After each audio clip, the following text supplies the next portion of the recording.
One can thwart the advances of the supreme warrior. One can quell the manic rage of the beast. But one cannot stop the hand of God. Especially when that hand holds a pair of chopsticks!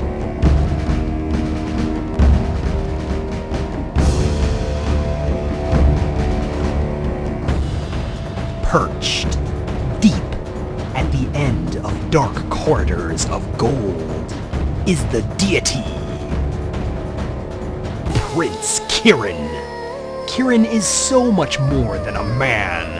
He has lived for hundreds of years, yet takes the visage of a man barely out his teens. He is the leader of a pantheon known as the Seven Lucky Gods.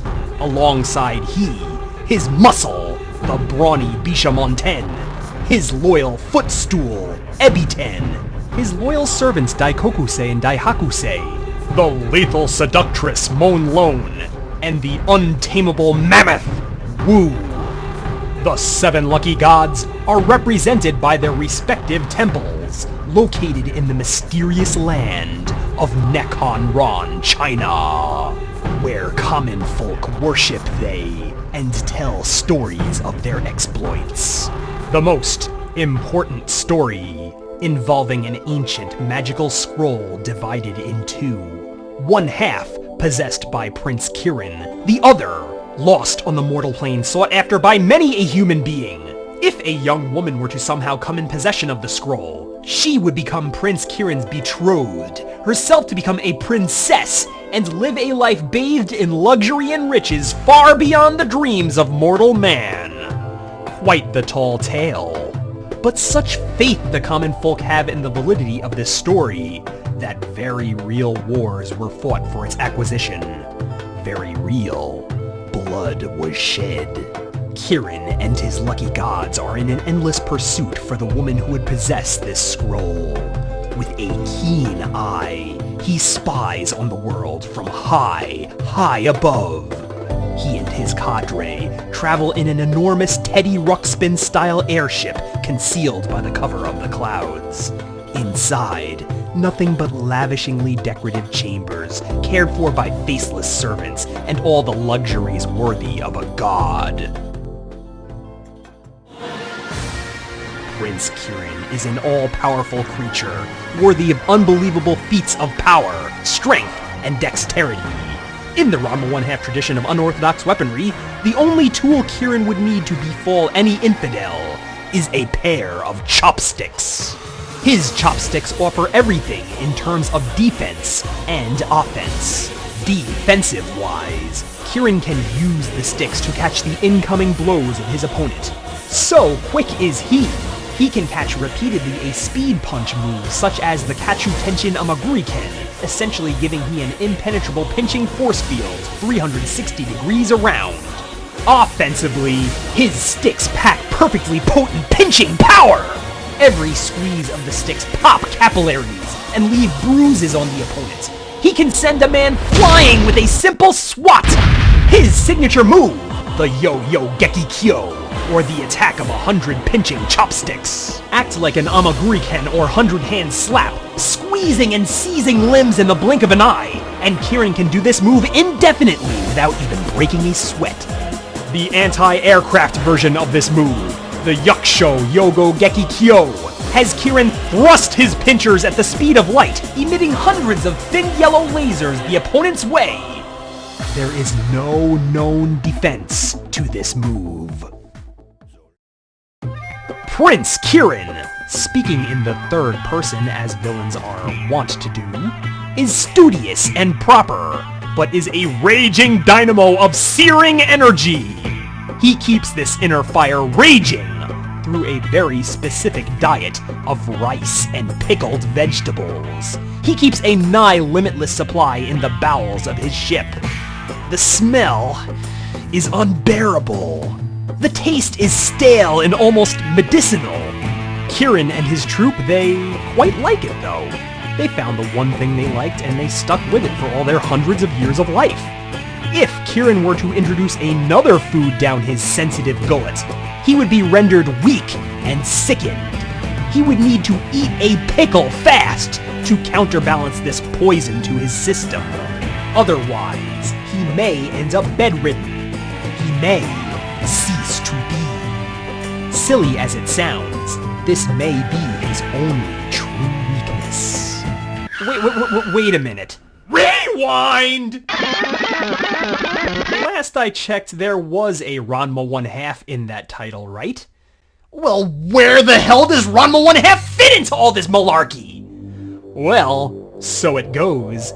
This blonde young woman by the name of Lychee came into possession of the scroll. As to how, the details are hazy. All we know is that it had something to do with Happosai. Clinging to the scroll, desperately awaiting her prize, she watched her entire young life tick away, celibate, and a target of vandals, thieves, and madmen. She started to think that the story of this scroll was just a load, that her fictional prince would never come, that this silly trinket wasn't near worth the trouble.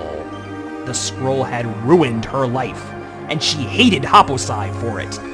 She traveled via elephant from Nekonran to Japan to face the man who wrecked her life. In anger, she chucked the scroll at Happosai, which bounced and was caught by Akane Tendo. At that precise moment, the heavens split and funneled upward, and from out the dark cumulonimbus emerged Kirin's aircraft. He had zoned in on the scroll and its possessor, Akane Tendo, and snared the young woman in his princely clutches. Flying away to the endless skies, Kirin and his bride disappeared, leaving Lychee a sad, crumpled mess. Sometimes fate can be a real prick. And so it was up to Ranma and company, as usual, to rescue Akane. But as our heroes bumble, bungle, stumble, cavort, and jazz hands across the ocean to China in pursuit, Kirin is upstairs with Akane, trying his damnedest to get this tomboy accustomed to a life of pampering, lavishness, and rice and pickled vegetables. And whilst this new bride is not quite what he envisioned, Prince Kirin is adamant. The scroll makes no mistakes! This is his new bride, come hell or high water! Ow! I'll be his bride if it means amassing exorbitant baubles to my agglomeration. Tobias, I've been meaning to ask you. Never interrupt me again, you swine! What is your gender? What? Are you a boy or a girl? I've never been so insulted in my life! This is libel, you simpleton! You will hear from my lawyer! Okay, so apparently I'll be seeing a stick bird in court. And I think the word you're looking for is slander, by the way. Alright, where was I? Kirin may put on the facade of an evil, foreboding individual, but through Akane and her ever-recurring case of Stockholm Syndrome, we can see that he is not so bad a guy. When he finds his bride, he wants not just to give her a winning lottery ticket. He wants to love her. He wants to share his soul with her. He's just misguided and blinded by the rules of the game.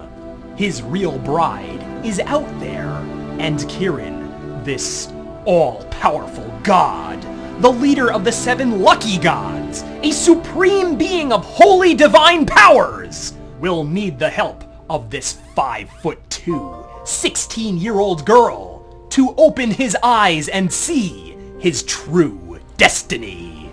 To find the woman he can stew Fukujin pickles with for the rest of time.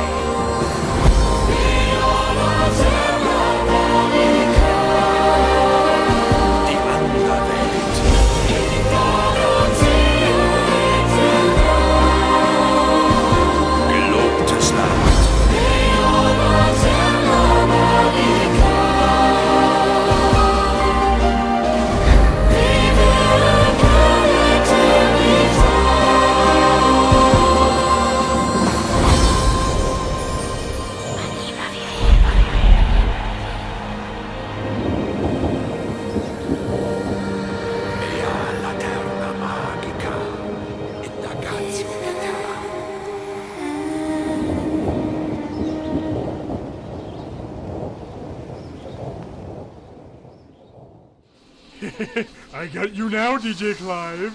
Feel the wrath of my suplex. Stop it! Stop it! Oh, what's the matter, Djclyve? Can't take the heat? Look at this! Shades of Psycho Sid Vicious! Oh, put a fork in you! You're done! I beat you again! In your face, Djclyve! I pinned your ass 3 times in a row! Not bad for a guy with a mangled mouse head and a dead arm! DJ? What is wrong? I don't know, Mouse. I just don't feel well today. Oh, I'm sorry to hear that. Is it SARS? No. Swine flu? No. Gonorrhea? No. The Motaba virus? No. Water on the knee? No. Bust bursal sac? No. Rickets? No. Herpes simplex 3? No. Tennis elbow? No. The croup? No. Fibromyalgia? No. Asbestos poisoning? No. Abscessed tooth? No. Hemorrhoids? No. Jungle rot? No. Botched rhinoplasty? No. Anorexia? No. Bell's palsy? No. Stork's foot? No. Are you gangrenous? No! My head feels like it's gonna explode! Gee, I hope you're not gangrenous. We'll have to Stanley steam this whole couch. You know, Mouse, no offense, but I just can't deal with this right now. I'm not really feeling right. Feel free to put in a new game if you want. I just gotta go, I don't know, powder my nose or something. You're just making excuses for losing! All right then, enough of this malarkey. Time for some lollipop chainsaw.